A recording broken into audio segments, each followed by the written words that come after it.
Today on Outside the Box Reviews, we are taking a look at another incarnation of the King of the Monsters. This is Godzilla from the 1995 film Godzilla vs. Destroyer, as brought to us by Bandai. This guy is a little larger than figures I'm used to dealing with, or a little longer than figures I'm used to dealing with, so I actually had to remove his tail to get him on the backdrop right now. This is continuing in the style of the Godzilla figure I previously reviewed, which was from the original movie, and this one is from much later down the line in the films. Let's go ahead and put his tail back in. These are vinyl figures, so they're hollow, lightweight, and kind of lacking in articulation. You can see he kind of has this rubbery part here. You can see inside him there. One downside of putting the tail on this guy is that he now has to lean significantly far forward in order to stand up. That actually seems like kind of an unnatural pose for Godzilla, at least in these point in the movies. In more recent movies, he's kind of adapted a stance similar to this, but back then, it was just a guy in the suit who pretty much stood upright, not leaning forward this much. Now this is the Burning Godzilla. As you may have noticed, he's covered in bright orange and red splotches. In Godzilla vs. Destroyer, the movie was billed as the death of Godzilla. After 20-something movies, they decided to put the character to rest for a while. Obviously, it didn't stick, as he's been resurrected many times since then. But within this movie, his nuclear heart was melting down, causing him to burn. And the effect on this figure is about as good as you would think they could do without actually adding light-up pieces.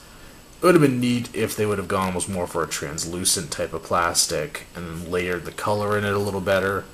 But you still get a nice effect of it. You got the glowing parts in the dorsal fin. The part on the chest, I think, is the best looking of it all, where they splatter in the yellow amongst the orange. Even the eyes have a nice orange hue to them.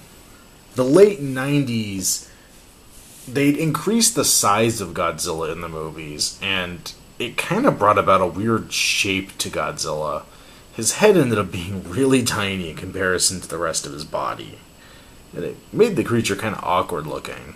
You can see the teeth here are actually on a flat layer of plastic and then just painted on, as opposed to individually sculpted. But it still gives a good effect. It's hard to see that it's like that from a distance. For articulation, you can rotate at the head. His arms will swivel. His legs will rotate. And his tail will rotate.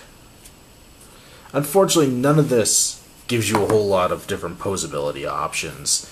The arms are really the most dramatic change you can get. If you bend the legs too much further forward, he won't stand correctly. He won't balance out or anything. As you can see here, he won't balance with the legs further forward. And with the head, you turn it and it messes up the lines here, so it kind of looks awkward. Like any of the Bandai Godzilla figures, this is a pretty simple piece. It has its flaws. It's not a perfect figure by any means. You don't have a lot of articulation. It's not ridiculously accurate. It's just kind of a simple thing.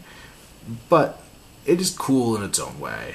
One thing I've always loved about these figures is that they actually do a brand new sculpt for each one. This isn't just a generic Godzilla repainted with the fire on it. It's a whole different looking Godzilla from the other ones they released. I think that's a nice touch to it. The paint job itself is really nice. I mean, it's hard to get a burning type effect like that. Especially when in the movie it was done mostly through lights and special effects. To do it just with a paint job and to get it looking even this good is pretty impressive. When it comes to recommending or not recommending one of these figures, you pretty much have to be a Godzilla fan to start out with. So assuming you fit that category, I'm going to say that it would be worth recommending. Godzilla vs. Destroyer is a very important movie in the history of Godzilla movies. I think it's one of the better movies in the franchise.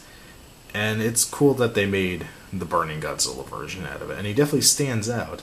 Especially if you only collect Godzilla himself and not the other monsters, he definitely will stand out in a display with this color scheme. This has been another Outside the Box review. Stay tuned for more to come.